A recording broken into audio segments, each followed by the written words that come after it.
I've never seen that glowing mic. I like it. It's a popular mic.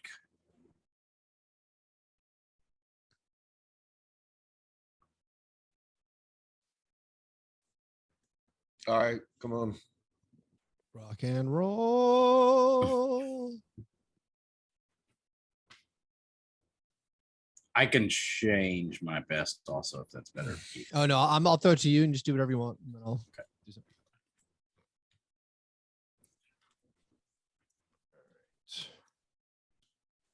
Good job. Rolling.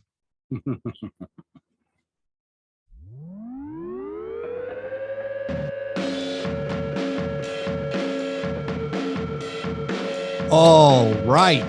Welcome to Fast Break Breakfast NBA podcast. My name is Keith, here once again with my buddies through the miracle of computer phone. I'm here with Chuck Anderson. Hey now.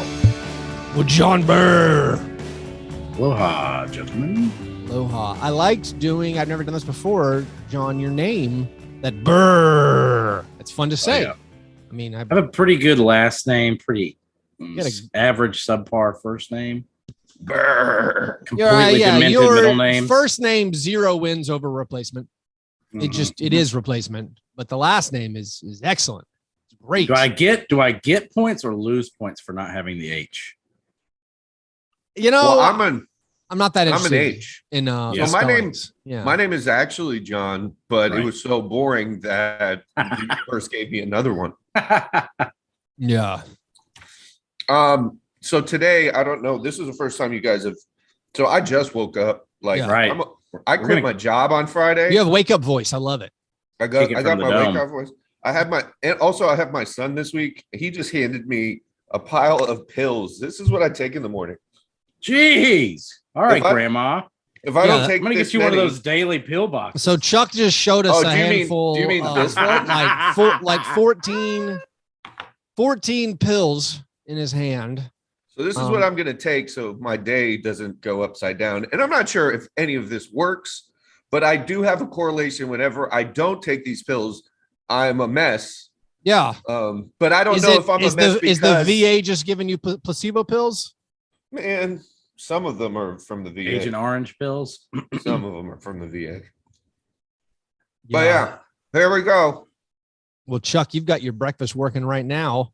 Your chemical breakfast, getting everything right. I got one of those little pill containers, those daily pill containers a friend gave me, and it was filled with candy.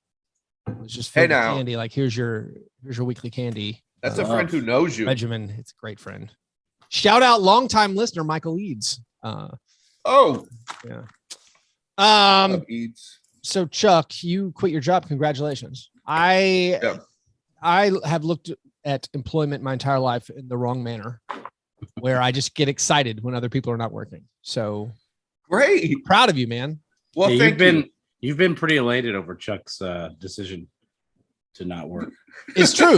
Well, I assumed it would lead, or my assumption has been it would lead to more recordings at say 9 a.m. Central, Wrong again. which is the ideal record time. I'm at So- this place where, like, I don't know. Yesterday, I woke up at 10:30 in the morning. Like, I woke up at 8 to record, but then we didn't record. And I just rolled over, and then next thing you know, it was 10:30. I was like, "What's going on?" And today, I was like, last night I went to bed at 11. I go, "There's no way I need an alarm, right?" Oh yeah, sure. Why do I need an alarm? My body usually is up by like 6:45. Nope. Today, 9 o'clock. My body's saying, "Hey, buddy, you need to catch up." That is one of the strangest things about aging. And let's just do our wild hogs, Tim Allen, aging talk. The idea that I didn't need an alarm to get up before 11 a.m. was mind blowing when I was in my 20s. Just mind blowing. Like if someone was like, "Hey man, you want to meet for lunch at noon?" And I'd be like, "I'm going to set an alarm." And it would be, I could do the same thing where I would go to bed at 11 p.m., but I would have to set an alarm for like 11:30 to make sure I didn't just blaze past it until like 2 p.m. or something. I don't know why my body was so tired. I don't think I was depressed. In retrospect, perhaps I was, but I don't know. Like I needed so much sleep. And then getting older, it was like, man, this is kind of cool. Like I wake up at like 9 on Saturday. Saturday's kind of a long day if you get up at 9. It is. It's A lot of stuff you could do. You can do so much. So I'm immune to alarms. Like they haven't made an alarm that can wake me. Like for my birthday this year, my old lady got me some super alarm that was supposed to really change. Like it has different lights. It does a light. That's a weird way to like, describe a baby, John. It does like it does like a rumbling type thing. It's supposed to be the best alarm to wake someone who's a heavy sleeper up. Yeah. It does not work at all. So I would say honestly, I had a series of significant others who I needed mostly for alarm clock purposes, or my life was going to spiral out of control. And as soon as they realized this, they would leave me, and then my life. What's the best way to rouse you, John? Do they just have to shake you and say your name? Is it just water splashed to the face? Throw a 2-year-old on my balls. I thought the usual. I thought the best way to wake up John Burr was to say Candyman 3 times. Ooh. That was. I remember in college in the dorm, I had a suite mate, and we were incredible at Florida State. We were incredibly heavy sleepers, but he would do a thing where he'd have one of the loudest alarm clocks ever, and it would just go for literally 5 to 6 hours.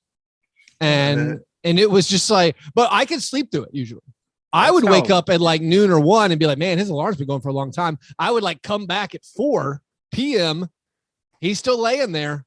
Just the alarm's just going nuts. Like, it's like, man, I guess he's all right. Your roommate Peter Warwick? What's going on here? I don't know, man. I wish. Anyways, gentlemen, breakfast. Chuck, have you had? You just got up, so it's just. You just watched me. I just watched it. I watched you swallow without any liquid your morning pills. The only thing that could be considered a food really is a gummy multivitamin.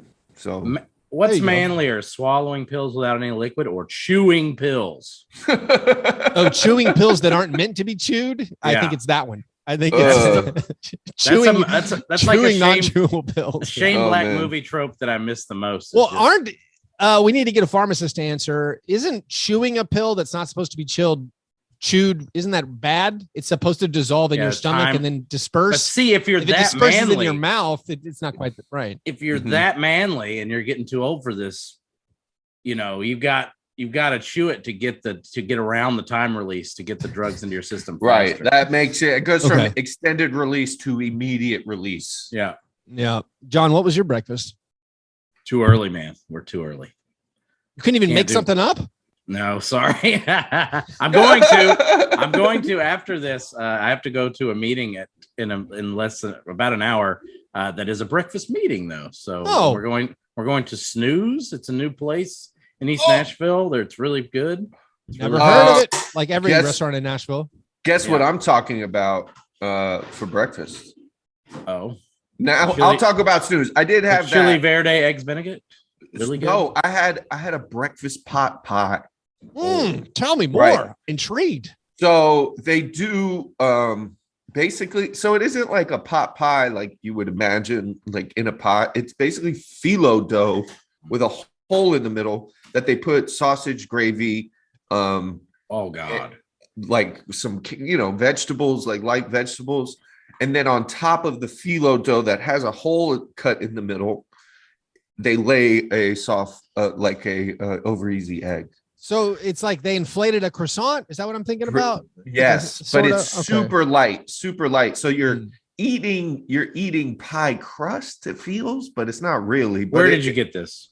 At Snooze. At Snooze. I got it. I will be eating this. Another important thing I need to know: how is Snooze spelled? Is it spelled something stupid?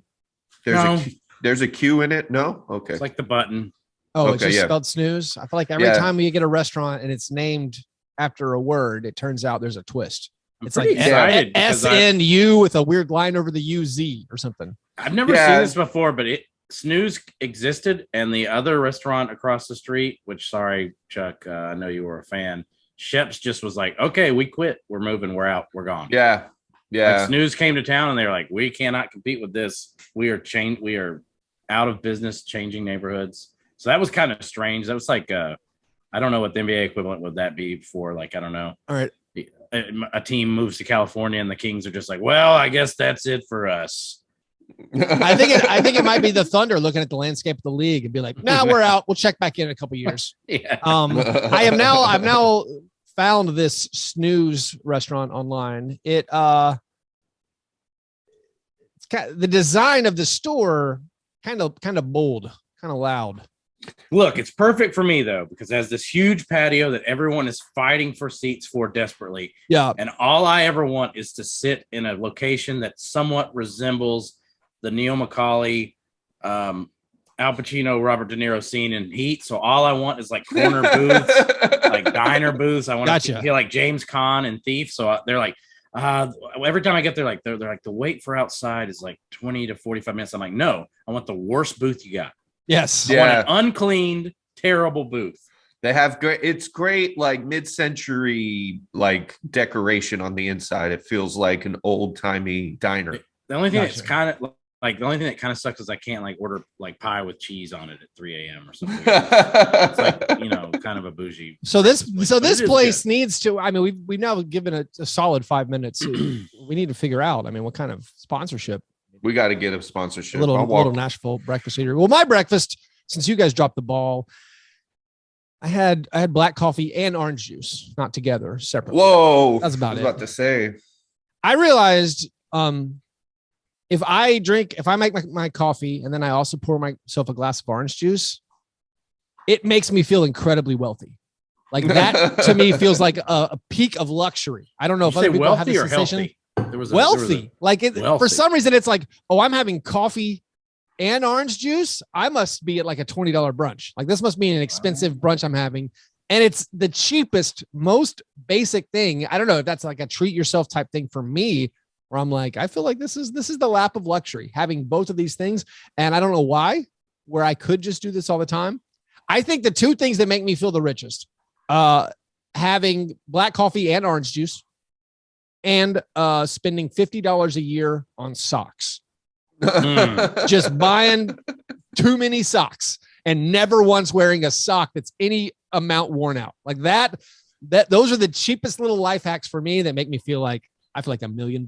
One more ad for Snooze. You need to come on down to Snooze and order a flight of bacon, which is another thing you have. Which is like, it's like 5. That's the best idea I've ever heard. Good job, yeah. Good job, Snooze. There's like 5 different pieces of bacon that you order, and it's like put on a long, wooden plate and drizzled with various delicacies. If I'm gonna spend, $50 on breakfast, I should get out of there with like at least one ventricle completely clogged. I gotta say, they can do it. Among the food restaurant ideas that have ever been mentioned on this show, that is the most genius one I've ever heard. That one blew my mind of like, that is $1 billion.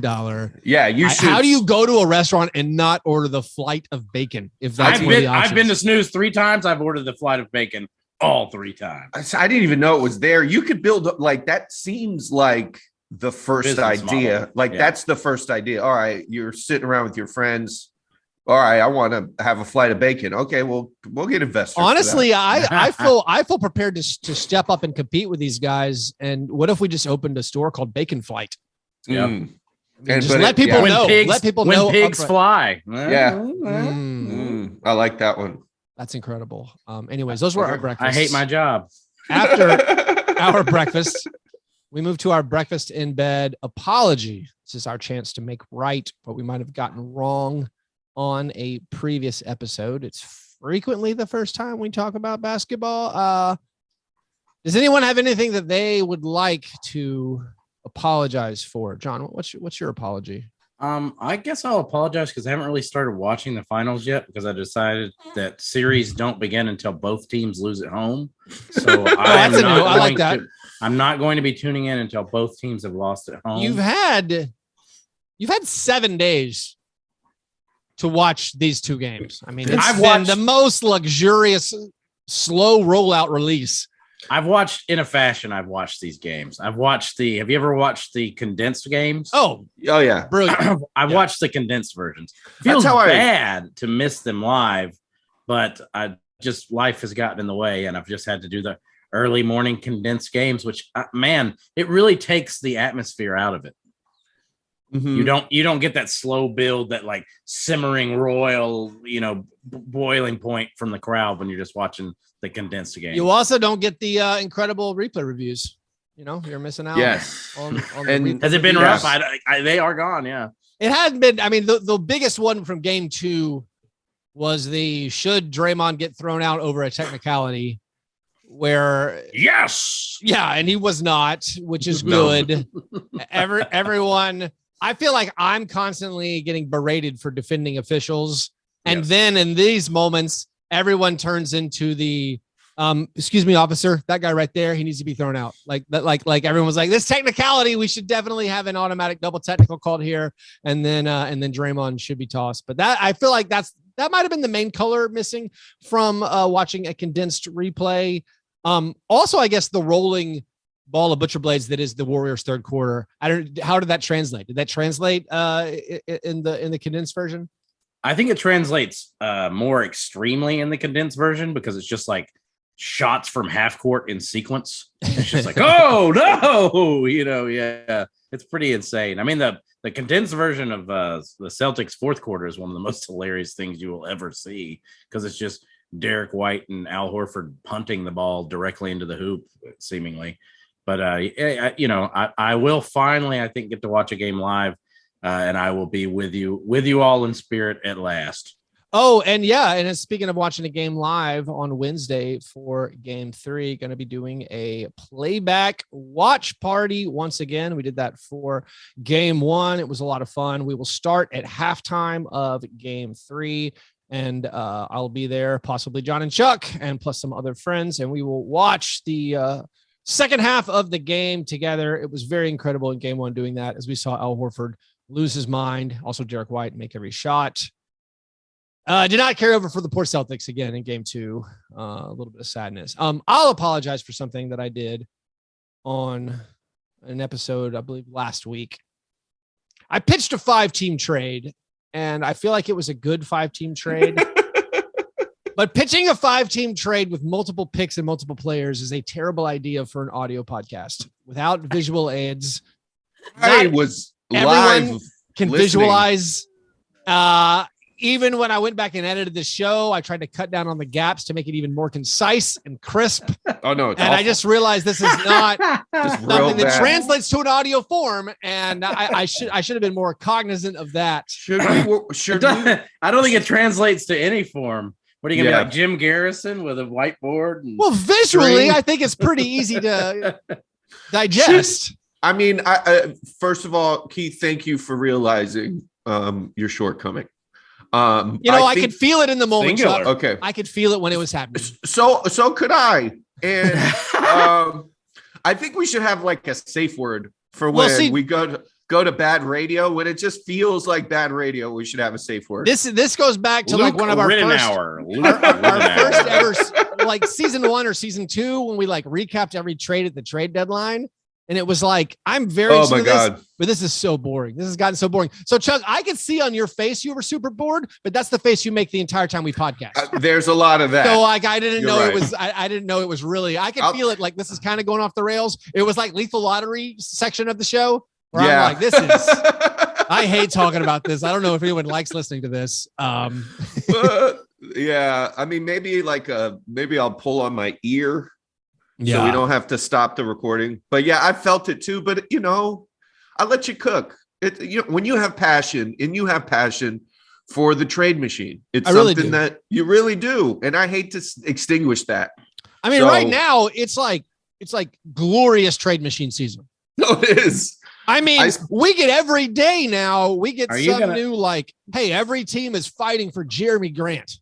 Are you going to tell him, or am I going to tell him, Chuck? So I tried to get Donovan Mitchell to the Miami Heat the other day for like 30 minutes, and on the trade machine. Yeah, I just Chuck's sending me trade machine stuff. I'm like, are you using the trade machine? I'm throwing it away. It's so annoying. It's so like, why am I pretending that I'm a GM? What's my what do I get out of this? It's like, is it like Wordle on steroids? I've never even bothered.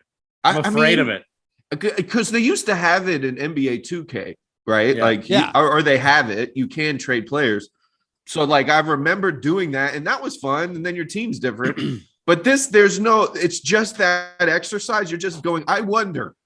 And there's no like payout. Like you're not going to receive Donovan Mitchell for Tyler Hero and Duncan Robinson and a couple protected firsts. Like that's not going to happen.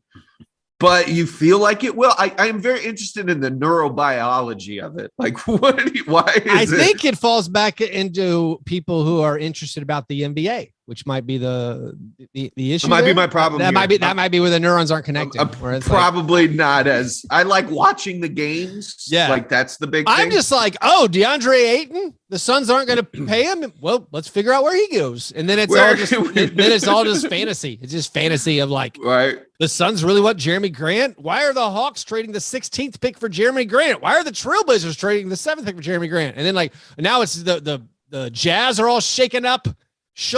What's the proper? Who cares? But like the Jazz. It's like, oh, well, Donovan Mitchell might be available. Rudy Gobert might be available. This also goes back to the I wouldn't trade Gobert because he's the one who wants to be there. Situation. I view the trade machine as like a tip calculator. It's one of those things that like I don't think I need this to understand how trades work at all. But now when I find myself going to a restaurant, if they don't like tell me the percentages of what to tip on the app that I'm using to pay, I'm lost at sea. Yeah. So really I probably need the trade machine more than ever. But it's like for me, I'm like, I don't need this, but I desperately do. Yeah, there's also a lot of there's so many trade rules where like people who follow the NBA constantly or / podcast about the NBA constantly, there are still so many rules where every now and then I'll be texting somebody to be like, hey, just trade NBA says this is legal. It doesn't look legal. Is this legal? Mm-hmm. So like I'm actually texting salary cap people to be like, and they're like, hey, it's kind of legal. The tip thing, John. I don't know if this is your experience. I went to a handful of places that have started auto tipping where I would normally tip more than what they auto tipped. But once they've auto tipped it, I feel like, well, I guess that's what you get. I don't like, I've also been to places where the minimum tip is 25%. Well, also there's the one where like, if they everyone has those things now where they hand you like the device, I don't know what you call it, where you pay with your credit card and the tip's on there. And like, you can obviously choose what are your three options you're going to show? Are you going to show 15, 20, 25? Are you going to show 25, 30, 35? You're like, what?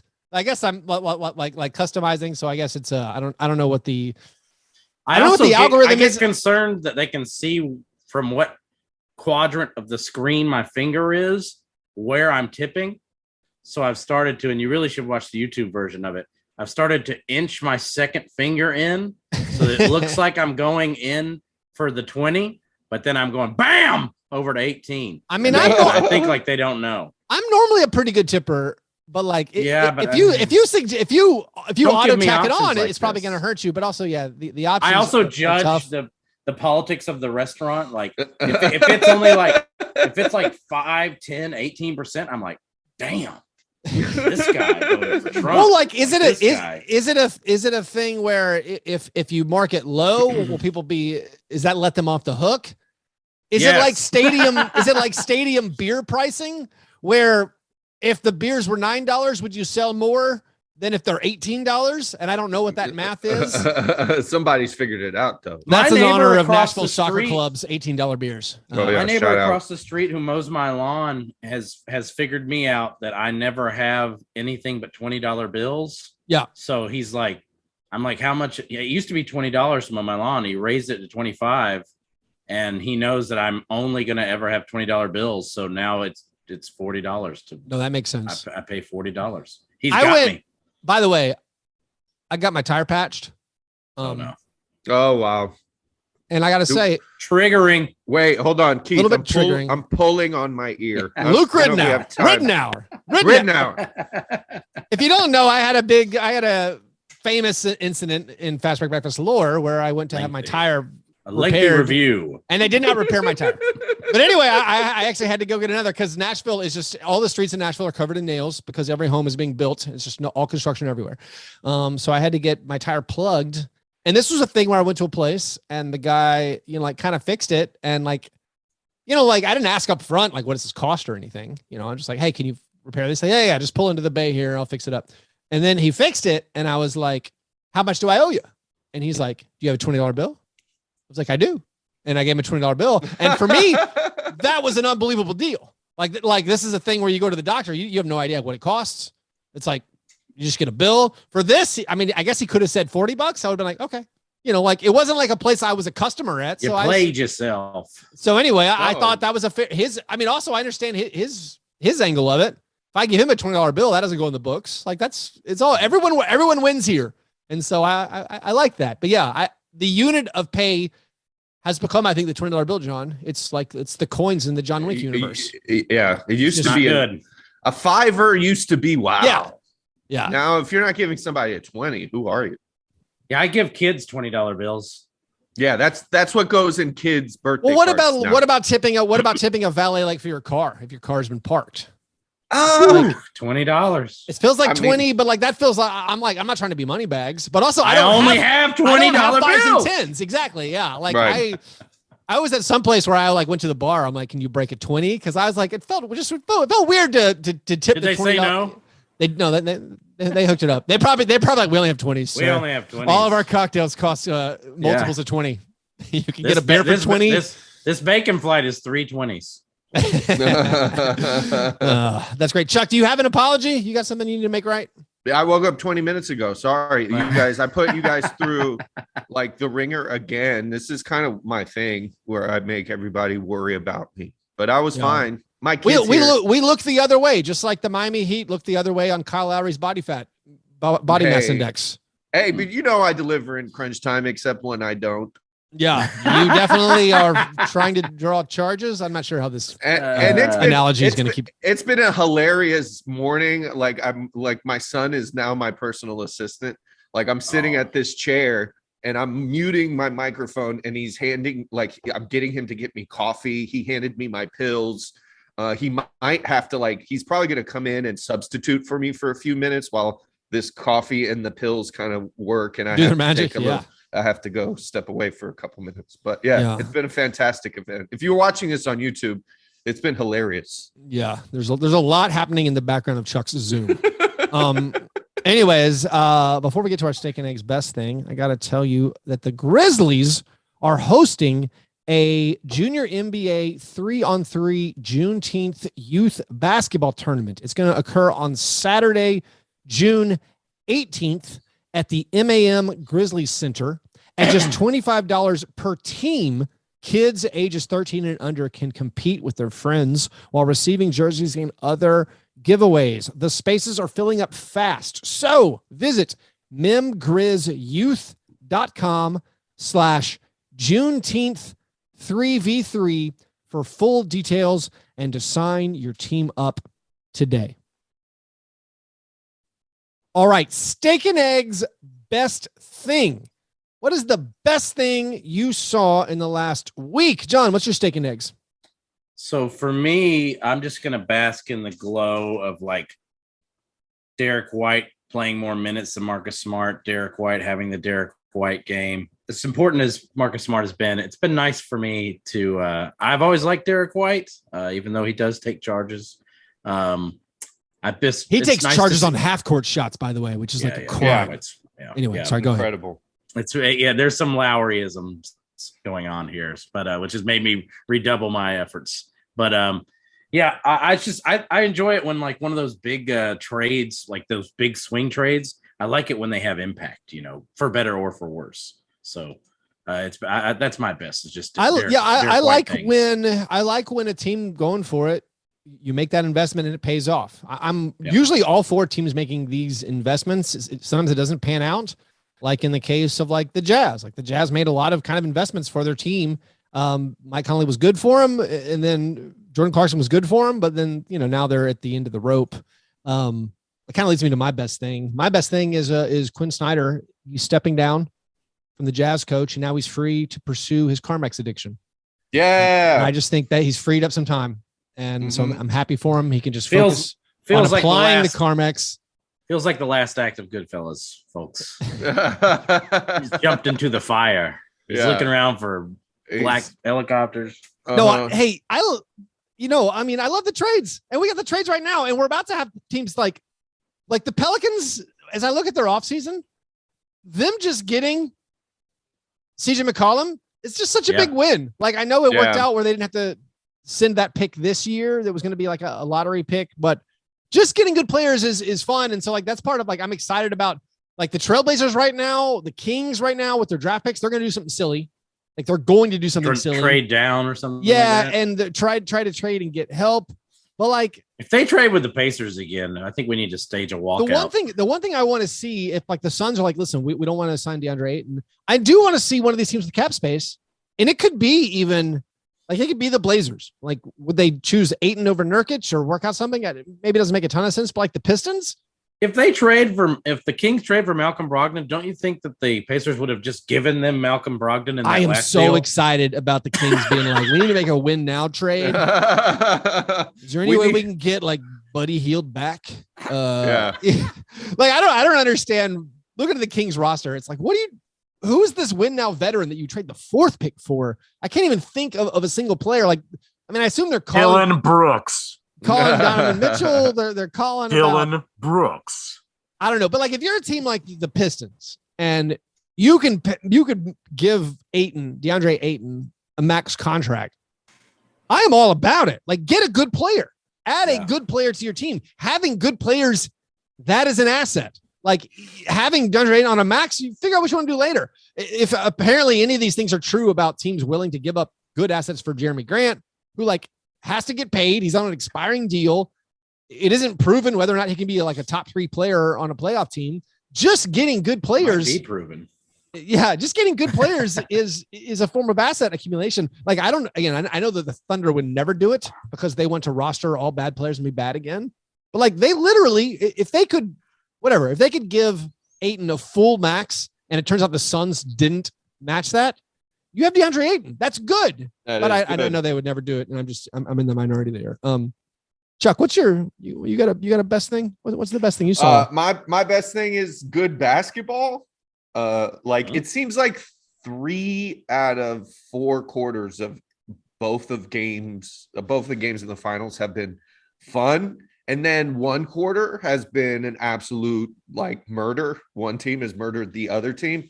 But it has been like the first halves of both games have been hard fought, close ball games. And then somebody goes on a 20 to something run and then the game's over.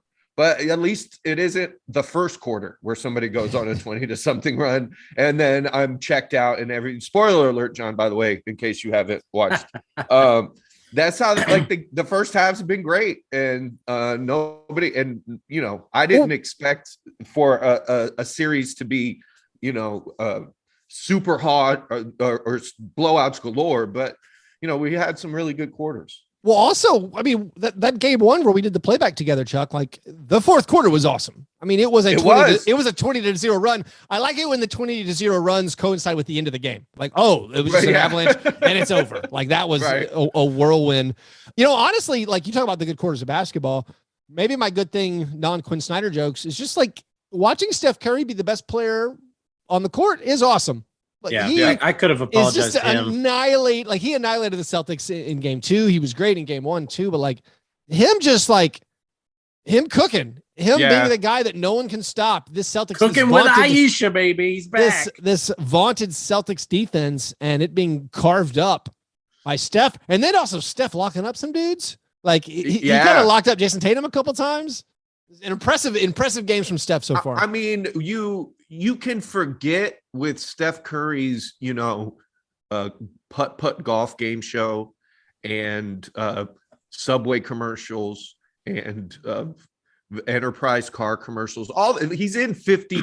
He's the most, like, he's on every commercial. You forget that his game is so fun to watch when he's on. Like he's like a floating bug that everyone's trying to swat and no one can swat. And he's hitting shots that are ridiculous. And it's just incredible to watch. That first quarter in game 1 where he was on fire was just like beautiful basketball. So yeah, it's great that we get Steph in this stage again. It's been too long, and I kind of miss him. The Steph that we saw in that third quarter of game 2 also were like, he was playing so well. I was trying to figure out, like, if the Celtics hadn't been totally just shut down on offense, like, would it have felt as much? Because so much of that quarter was 35-14 for the Warriors, and so much of that quarter was just like the Celtics can't score. They can't do anything. They as a team, they shot, I think, 34% on 2-pointers that game. By the way, the Celtics have made an NBA Finals record. They've made the fewest 2-pointers through 2 games ever in the NBA Finals, which obviously makes sense because everyone just shoots 3-pointers now. And I think we've had 80. Is that right? So I think 73 pointers made through two games combined. It's weird to watch the Celtics blown out when they were hot from 3, but then they just made no 2s at all. Right. They made no 2-pointers. And a lot of it, again, was like everyone was just locked in on defense. Gary Payton, too, was getting in. It was great to see him back. Yeah, glad he's okay. I was surprised he didn't play in game 1. I thought that was kind of that was one thing I noticed. Like, I don't know if I would have gone with Iguodala. I know Iguodala's trying to win his second Finals MVP, and I'm pulling for him. But, you know, him being unavailable for game 2, it felt like that maybe that was an important thing to get Gary Payton 2 in there. Those were our best things. The opposite of that, and I'm going to lead right into it. The opposite of our steak and eggs is our cream of wheat. And my worst thing from the last week is actually part of that Warriors third quarter. It finished with Jordan Poole hitting this step back, what I thought was like a 45-foot jumper. It was like a half quarter. And then, that play was amazing. The idea that Steph doesn't have to hit like the soul crushing stake in the heart half quarters. Yeah. He now has a buddy who can do it. And I'm not like trying to offend Klay Thompson. I know Klay Thompson will show up eventually, but like Jordan Poole, that was a Steph Curry shot. Like that was a Steph Curry playoff shot. Jordan Poole hit it, but I was confused that they went into this thing on the broadcast. They were like, Jordan Poole's jumper was a 39-foot shot, which is like the second longest made shot in finals history in the last 25 years or something. And I got really confused about the length of the shot. 39 feet. I was like, well, he was at half court. Isn't half court 47 feet? The court is 94-foot court. Half court's 47 feet. He was one step in. Why is it only? And then I got the basket. Yeah, so I knew. So like the basket's a little bit off the, it's actually off the baseline. And so I'm like, but then I started thinking like, wait, what are the dimensions of the court? I was thinking like I looked it up and then so the basket's 4 feet off. Is it not 94 by 50? Yeah. So again, I was operating, it is 94 feet. I was confused by that. Right. So I thought like a half court shot, you're one step in. And then I'm like, well, how many feet is the basket off the baseline? And I was like, I don't know, like 2? Eight. No, it turns out it's 4. And so I started looking. Then the rim is like, like another. Yeah, and then the rim's a little bit further. And I was looking at the dimensions of a basketball court, and it made me feel like a moron.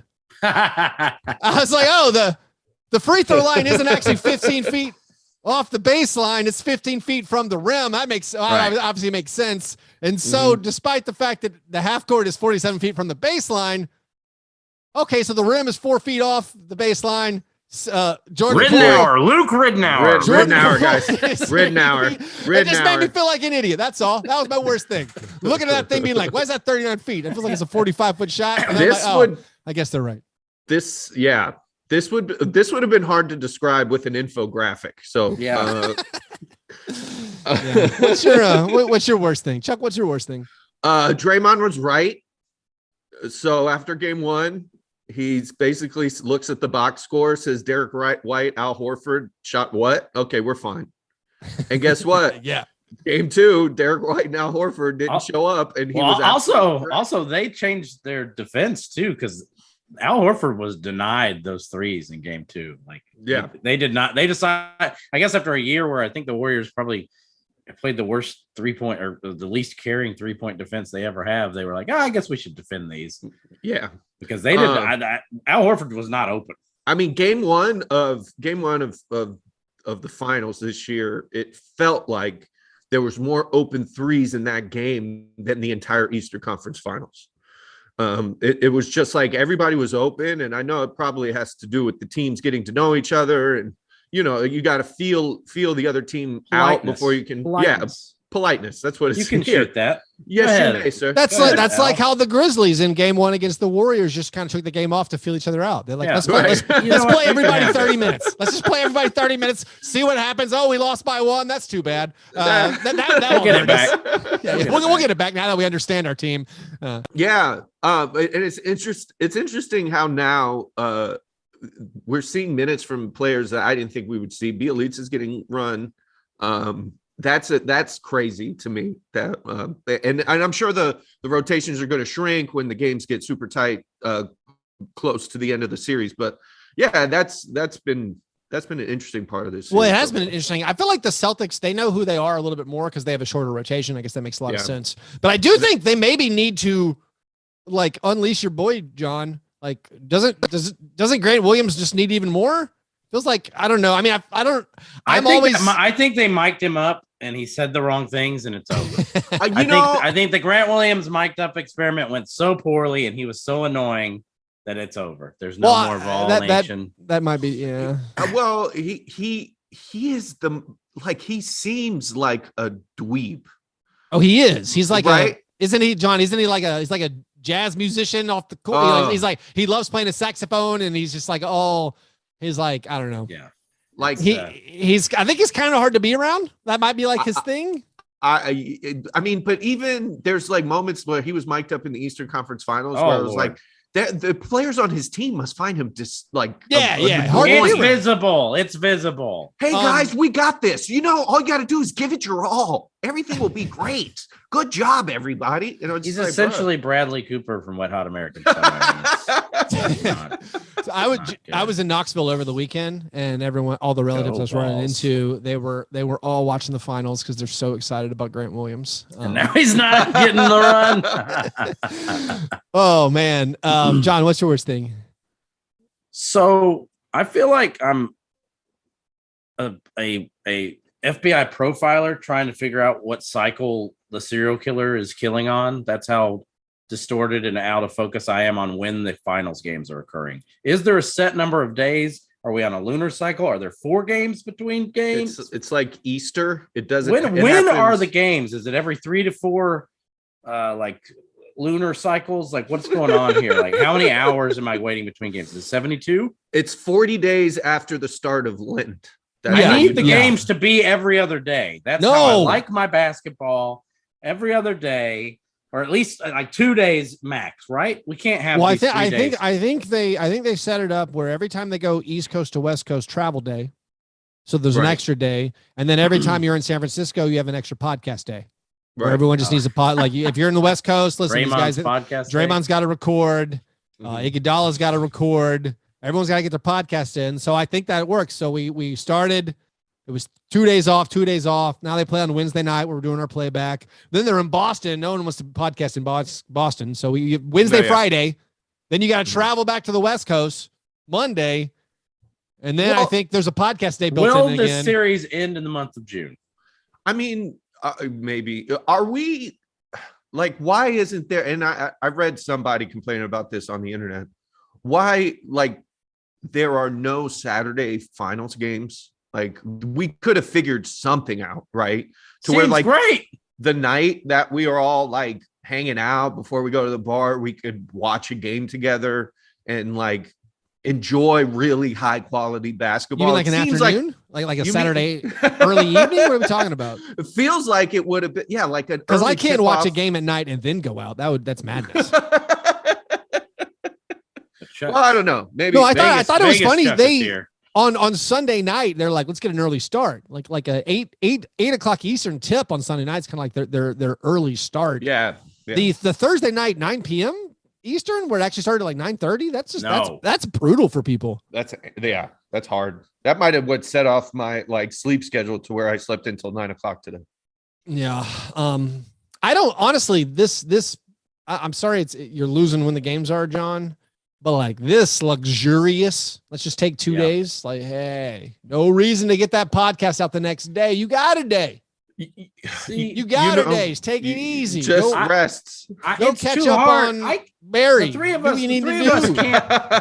of us can't build segments out of one game. This is not possible.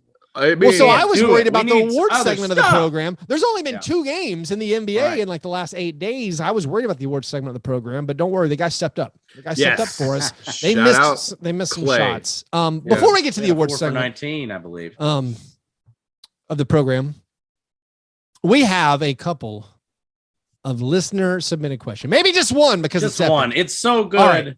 Just one. The croissant questionnaire. And we're doing them all, guys. Magnus asks, with so many awards, including those faked histories for like the hustle player that Marcus Smart just won, what would your player hater ball award selections be? For all teams eliminated in the playoffs so far, which player hurt their own teams the most? And I'm going to drag us through this, boys. I've got each series. So And- this is basically least valuable player for every team that's been eliminated. Is that how we're doing it? Absolutely. Okay. Or just the guy. Wanted to make hurt sure you I feel had the assignment. and we can come to it. Understood. And I'm gonna start with the hardest one, I think. Suns and Pelicans. Who hurt the Pelicans the most in their early exit? Because for me, I feel like the Pelicans were pretty frisky. They were. So who would I call the least valuable? That's I a think tough one. Yeah, because you can't. They so overperformed expectations that how do you make it so that the Pelicans were supposed to lose that series? Here's what I'm going to go. I don't actually. I'm going to pick least valuable Pelican as Jackson Hayes. I think Jackson Hayes was kind of useless in that series. Maybe they rolled with him too long. So I guess I'll go Jackson Hayes. I can't. Spiritually, I wanted to say Jonas, but I can't. He was pretty good. He was and certainly fine. better than Jackson Hayes. I don't feel like we can include. I thought Brandon Ingram was good. I feel like Larry Nance was good. CJ McCollum was good. So I didn't know. I'm not about to pick No Way Jose. I mean, I think yes. We can't. We will. I think Jackson Hayes is a great pick. I'm going with it. Do you want to go with I'm fine Devontae with Jackson Graham, Hayes, who barely played? I think because Devontae played so little, we can't. Well, maybe you can because he wasn't there for him. They traded Lonzo Ball for Devontae Graham. I don't know. Wow. Okay, I'm switching my pick to Devontae. All right. I think we can. Chuck, can you break the tie here? Yeah. I mean, Are we supposed to just pick one? We're doing one. Devontae Graham. Let's go Jackson Hayes. That's the right answer. Trey Murphy. I don't know. No, Trey Murphy was solid. Chuck's looking at rosters. I'm looking at rosters. I think they figured out they had something with Trey Murphy in this series. He played well when he was on the court. Yeah, they're good. Trey Murphy played a lot more than Devontae Graham. I think the reason the Pelicans went to 6 games because they only played Garrett Temple 2 minutes total. Ooh. That could have been the secret. The Pelicans literally got good when they benched Garrett Temple. We had multiple segments on the show about it, Chuck. It was like a multiple thing going on. All right, we'll go Jackson Hayes. All right. Who's our next team? By the way, if you're an NBA hater, one of my favorite things about the NBA stats page, you can go to like NBA team stats and search it by last game. And when you're looking at playoff stats by last game, when you're in the finals, only one team has won. Everyone else has lost because everyone's previous game is a loss. The only last game winner is the Warriors. Everyone else has lost. Anyway, who's the next squad for least valuable? I think this is very easy. The Minnesota Timberwolves. I'd like to nominate D'Angelo Russell. Yeah, I think you got to say D'Angelo Russell. I mean, him getting benched at the end. I mean, I guess you can make an argument that Patrick Beverly low key, but yeah, I think we can say D'Angelo Russell and move on. Honestly, Chuck, you have a passionate opinion here. No, I'm good. Keith, our wayward Denver Nuggets. Man, that's so hard because they're so shorthanded. Yes. But I was very, very underwhelmed by Aaron Gordon's performance, and I'm ready to hate on this player. Interesting. Hate. I just feel like he's just miscast. He's miscast because there's no the players around him who are supposed to be there helping him out. I was gonna save this for Steve Nash, but I think Mike Malone could get an honorable mention as well. I did not like who he ended up playing a lot in the series. I mean, it was a weird series. I'm actually looking at the on-off net rating, on-off swing. It was a weird series where they got toasted when Jokic was out there. Actually, they won the boogie minutes. But I mean, I don't think like they had a chance in this one. I mean, going up against the Warriors, I guess. In hindsight, certainly not. I guess I'll lean Monte Morris. I feel like the Aaron Gordon one. I don't know. Ooh, really? I thought Monte had a couple of really good games, but you're right. He, did not. He was not up to his earlier, like the end of season Monte. Maybe I should look at the stats too, because I mean, honestly, I Malone like playing most Austin of this Rivers series. like more minutes than like Bones and the other guard combined blew my mind. Like I don't know, and I'm not a big Bones Highland guy, but he didn't get to do anything. I don't know. I don't have a strong opinion about my my Nuggets, honestly, as far as like. I'm now looking up the stats because I've forgotten all these things. We could tie break it with Aaron Gordon's hair. I mean, I would go like even looking at individual stats for the Nuggets. Mm-hmm. I would describe them all as fine. They're all fine. They've had to play the Warriors, and then they didn't have Michael Porter Jr., Jamal Murray. I will say that what I thought Will Barton was terrible. Aaron Gordon shot 20% from 3, and thank you, Chuck. Yeah, that's real bad. All right. I'm going to motion for Aaron Gordon to take this horse. Aaron Gordon is by far the best in plus minus. By far the best in on-off differential. Okay, that makes me want to do it even more because that stat is rubbishy. But okay, let's move off of Aaron Gordon. I mean, Jeff Green disappeared. I would rather do Jeff Green. Least valuable Jeff Green. I'm fine. That's funny. Motion and pass. Cool. Okay. Cool. Moving on. This is very easy. The Utah Jazz, Mike Conley, Mike Conley was just bad in this series. Real bad. Like unbelievably poor playoff performance. I think we can move on. Let's go to the trendy upset pick of the Toronto Raptors. Keith, can I get a nominee from you?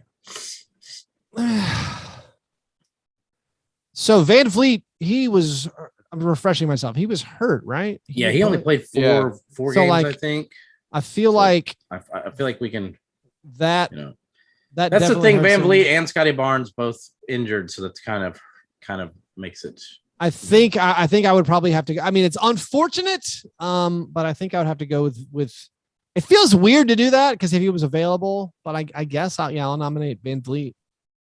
I think I will go with Scary Gary Trent for not stepping up in any meaningful way. He has in the past, he's had some big playoff games. I thought Gary Trent didn't really show up. Wasn't impactful.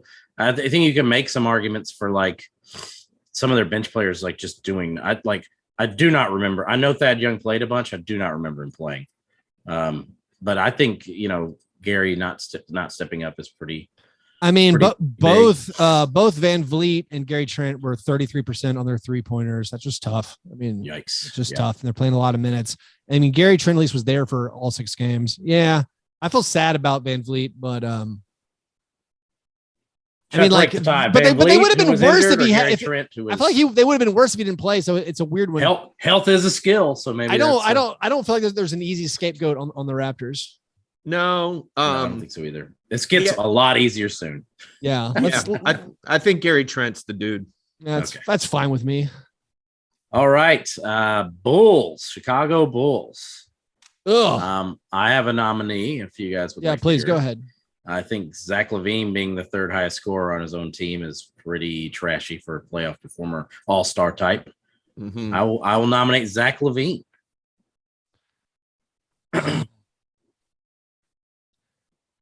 This is another weird one where I don't know. Like, I thought Zach LaVine was fine. It's just, they were. I mean, there was a DeRozan game. There was a Vucevic game. We did not get a Zach LaVine game. As a hater, it's very easy for me to be like, Zach LaVine. Maybe I'm misunderstanding even like the purpose, because there's some where I'm like, there's clear scapegoats. Like, we haven't gotten to them yet, but there's clear scapegoats. Well, sometimes when there isn't a clear scapegoat, a good play hater has to find one. You got to find the hate I mean, I'm pretty uncomfortable with assigning it to anybody else. Like, for Kobe White, that's pretty good. For Patrick Williams coming out of nowhere, he played pretty well. Yeah, I don't have a. Got to remember, this team almost got swept. And this was mightily. this might have been the playoff series I even watched the least of. Yeah. Okay, well, So like All I don't have strong opinions on like who to blame on the Bulls for being outmatched. DeMar DeRozan did not hit a 3-pointer in the whole series. I mean, that's unsurprising. But he had the game they won. It was just DeRozan. I don't think we can do it, man. I'm putting Levine up. All right, that's fair. He also was banged up and hurt a little bit. Yeah. So yeah. Yes. And this is the easiest one of all time. The Atlanta Hawks. Trey. Oh yeah, Trey got. I think he averaged 13 points, something like that. One of the worst playoff performances for a good player you'll ever see. Sure. Yeah. Who's next? Moving on. The Brooklyn Nets. This one is hard. This is where I wanted to kind of throw out Steve Nash. Because statistically, it's hard to find the scapegoat. Like everyone kind of did what they were supposed to do. Even Seth Curry and Bruce Brown were like awesome statistically, but then like they just made no adjustments and just got bullied. I mean, could we do Andre Drummond? I guess we could do Andre Drummond. You want more than 4 points a game from Andre, right? Playing like 30 minutes a game, probably. How many? I don't know. It feels weird. I haven't looked at the actually. I think they bench playoff stats in a while. They're surprisingly good as far as the individual stats. They really are. Sorry, Chuck, you're saying is it a bad thing to say Kevin Durant had the worst series? No, I mean they wouldn't have been anywhere without Durant or but they got swept. So I mean it was Durant was getting locked up. Didn't he have a couple games where he just pooped the bed? Listen, guys, we're overthinking Durant. this. We're overthinking this. This one's simple. Let's move on. It is Ben Simmons. All right, Ben Simmons, winner. Thank you. Well done. Done. Next team. Saved us from ourselves. Or James Harden. Maybe James Harden. Or James Harden. I think this one's really easy and it's going to break Keith's heart, but let's go ahead and do Memphis Grizzlies. We can name the award after him. You're probably going to name it after the guy who had the best, best on-off rating on the team. Easily. I think it's Tillman. They got cooked in the Tillman minutes. I think this for better or for worse, this type of award is tailor-made for Dillon Brooks, the type of player you look at and whether knowingly or not, you're like, that's the reason we lost. I will go with Dillon Brooks. I mean, I think that's like basic basketball watcher mode. Sure. We're talking about player hating. Hey, look, man. You can have Dillon Brooks on your team and go home every year easily. The Dillon Brooks is not the type of team you want not the type of player you want on your team, and that's what player hating's all about. Hell yeah, dude.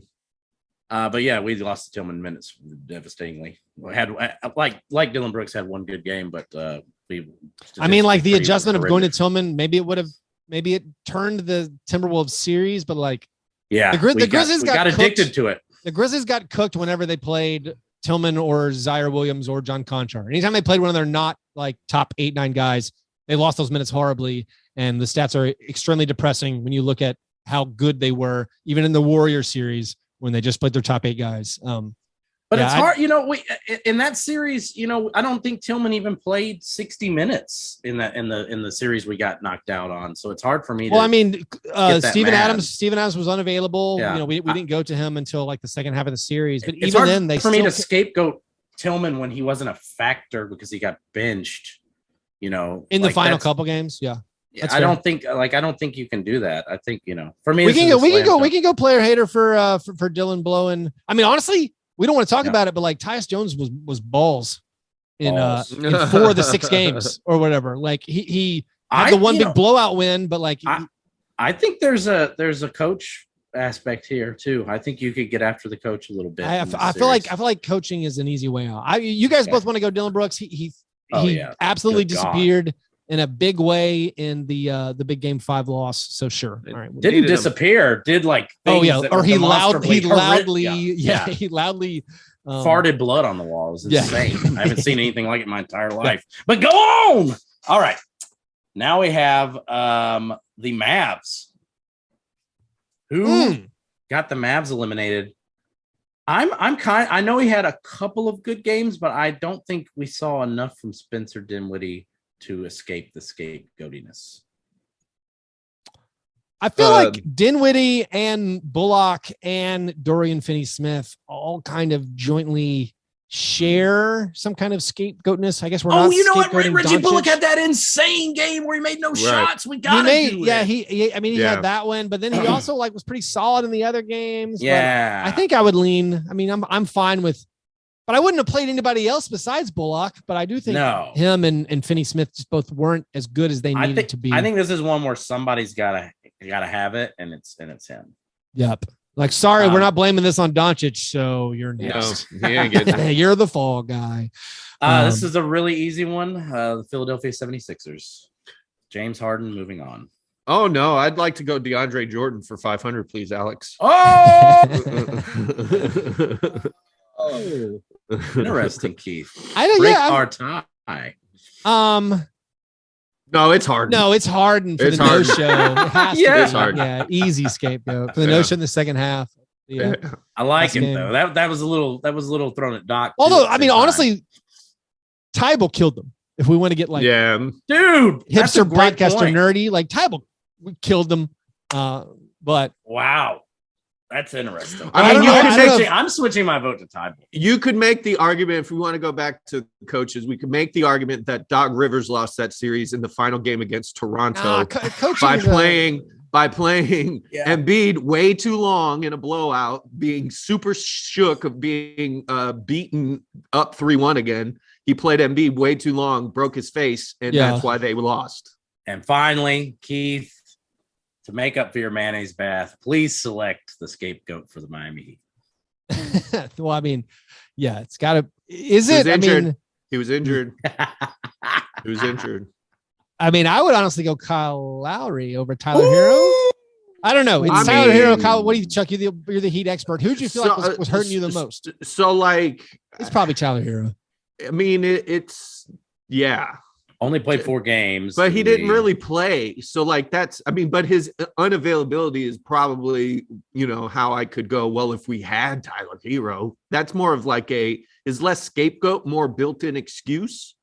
Kyle lost us a couple games. He made it so that I don't think Chuck can even participate in this. This is about player hating. Keith, Kyle scored like 6 points a game for the entire playoffs. But he had 18 and it was under 30% from the field. He had about 18 and 10 in a closeout. Like about 3 dangerous charge attempts per quarter. Yeah, I would say for Kyle that was very disturbing. But Keith, I'm going to let you select this one because this is about hatred, and I think you've earned it.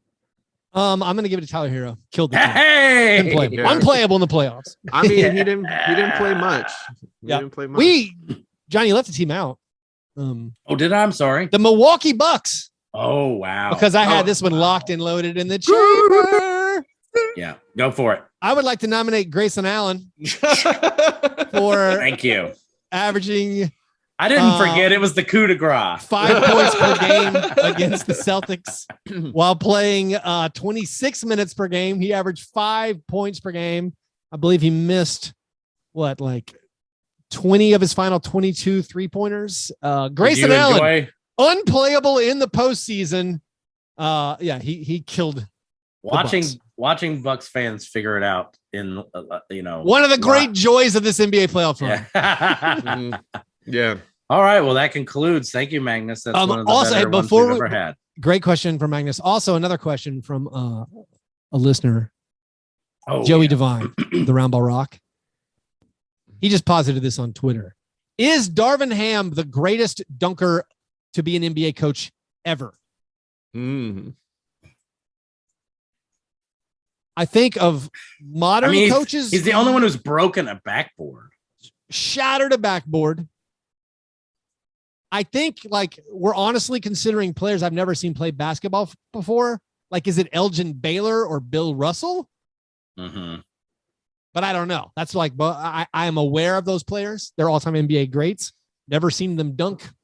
For some I know reason, Darvin Ham's an unbelievable dunker. Did the Sixers ever pull like a publicity stunt and hire Dr. J for half a season? Did that ever happen? Daryl Dawkins, I don't know. Julius Erving. I don't think they ever coached. No. maybe I'm just thinking of the 90s when Dr. J was on TV in a suit looking regal. Yeah, I mean, best TV analyst, Dominic Wilkins, Yeah. Vince Carter. Yeah. You know, I feel like the CBA preventing Michael Jordan from being allowed to be player coach of the Wizards. That kept us. I think it might be Darvin Bill Ham. Russell, player coach. That's what I'm saying. Bill Russell was coach. Although I believe I just read a book that he was a big factor of, and he was one of those who believed that like it was more sporting to gracefully lay it in. I believe he didn't. But I think possibly. I mean, Elgin Baylor, I think is the only one that you've named that's even close. Because like Magic didn't dunk. Larry Bird wasn't known for dunk. I mean, they both could dunk, but didn't. But like I assume Bill Russell could have almost Dwight Howard style dunked. I've just never seen the. I gotta go to the bathroom. The footage. I really have to go. I'm sorry. I can't. All right, I gotta go. So it's like, so let's get through this. Go to the bathroom. Go. I'm about to shit my pants. Okay. I'll do the shit. Okay. It'd be great for YouTube. Well, thanks for the YouTube file. Thanks for the questions. If you guys out there want your own question to be submitted on air, you have to become a Patreon supporter. Do that at patreon.com/Fastbreak Breakfast. You can also join the year-round games we'll play. We're wrapping up our Stone Cold Locks as the finals comes to an end. We will name our winner when that is concluded. We'll also have the off-season game where we pick where the free agents go and who gets traded. Always a lot of fun. Plus, of course, at the start of next season, we'll be doing fantasy basketball, our dynasty league of 30 teams, our negative fantasy league. So much goodness. Get involved at patreon.com/Fastbreak Breakfast.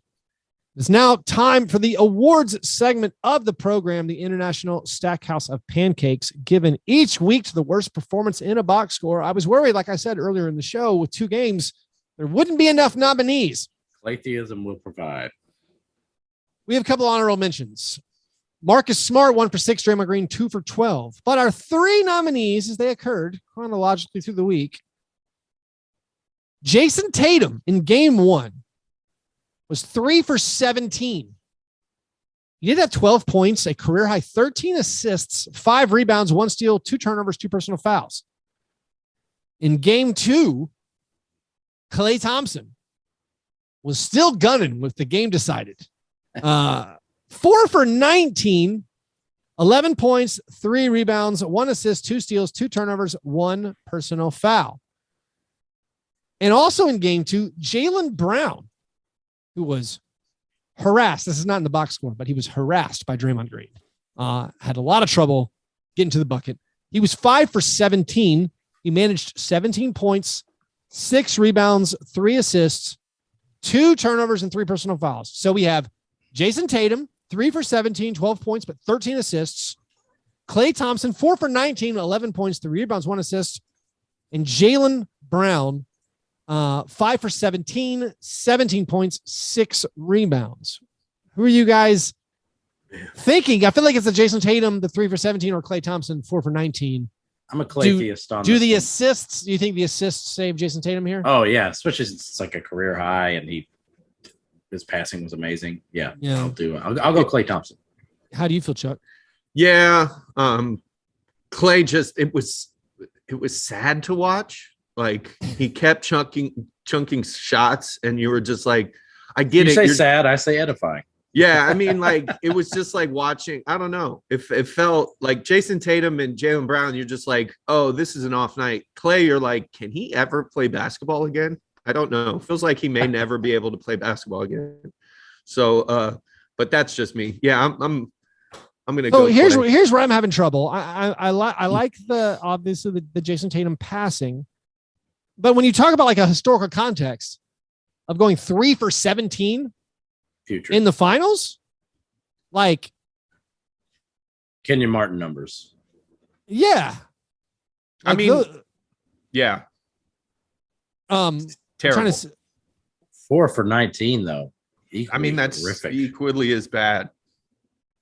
So I wish you would went 4 of for all 20. players in NBA Finals history to attempt at least 15 field goals in a game, the Jason Tatum 3 for 17, that's tied for like the 20th worst. It's the 20th worst shooting performance in Finals history. So like It's tough. I think I lean Klay Thompson because it is just pure chucking and nothing else. So I guess I will. I'll also go. I'll agree. Klay Thompson, despite the historic Jason Tatum's 3 for 17. The fact that the Warriors could have survived, that that kind of performance from a starter, is kind of huge. So congratulations, Klay Thompson, in winning. But also someone who got off the hook is Draymond Green here. Not enough attempts, but his game one, the 2 for 12, also 0 for 3 from the line. Also, he fouled out, but the 2 for 12 and then missing all your free throws, that gave Draymond a true shooting percentage of 15%, which since the merger, it's just the 8th time in the finals that a player has attempted at least 10 field goal attempts and had a true shooting percentage of 15% or worse. So like that's an all-time horrifying game. Maybe I messed up by not including it because he got rebounds and assists. And if you had told me that he would have walked away with it easily. That is outrageous. The worst true shooting percentage game in finals history. Ray Allen on the Celtics. Yeah. And the 0 for 13 classic. Against the Lakers. Anyway, par fadeaway, gentlemen. What things are we looking forward to in the coming week? I think Ray Allen went 0 for 8 from 3 in that game too. Looking forward to finally catching a game live. Can't wait. Gonna be great. Yeah, we got another basketball game coming. The finals are awesome, and I'm hoping for a 7-game series. And I'm hoping for entire games that are as close as quarters in this game. The first halves have been these rock fights where it's like it's a mess, but it's fun and they're kind of low scoring. And then we get the Warriors third quarters. We got one Celtics fourth quarter. I always feel like whichever team won last is going to win the series. That's how I find myself. Like now I'm like, well, I guess the Warriors are going to win. And after game one, I was like, well, I guess Celtics win. Like, I have no idea what's going to happen. I feel like I've maintained that as my prediction for the series the entire time. We're all like prisoners to the biases one game or one half or one quarter can give us. And it will make these swinging, predictions that this is the series. It's over for the Celtics. They can't, but these are two incredibly well-matched teams. I think it's going to be a dogfight for the whole series. I do think the Celtics injuries are really bad, though. Yeah. The Robert Williams just doesn't look like he can move. Yeah, he just more spry in game one. I mean, without him running out to that 3-point line like that and giving them easy lobs, that's going to be tough. Yeah. Yeah. But this is every year in the finals. There's something going on. Somebody's hurt. Somebody's out. And that's part of the, the Warriors obviously dealt with it the last time they were in the finals where their team kept dropping. And they also won. Their best players. They won a finals where Kevin Love and Kyrie Irving were hurt. So it's all random strangeness that leads to a champion. I think that's right. Also, I'm looking forward to me continuing to. I'm learning the draft now. Draft prospects, starting to get some ideas about some guys. Some very poorly researched but strongly held opinions are starting to grow within me. I'm going to be very proud of these. And then again, as we watch this finals, remember a playback at getplayback.com/room/Fastbreak Breakfast. I'll put the link in the show description for Wednesday night, starting at halftime. We'll watch game 3 together. All right, you guys are good. I'm going to put in an ad right here. Okay, thanks, man. See ya. All right, see you, buddy.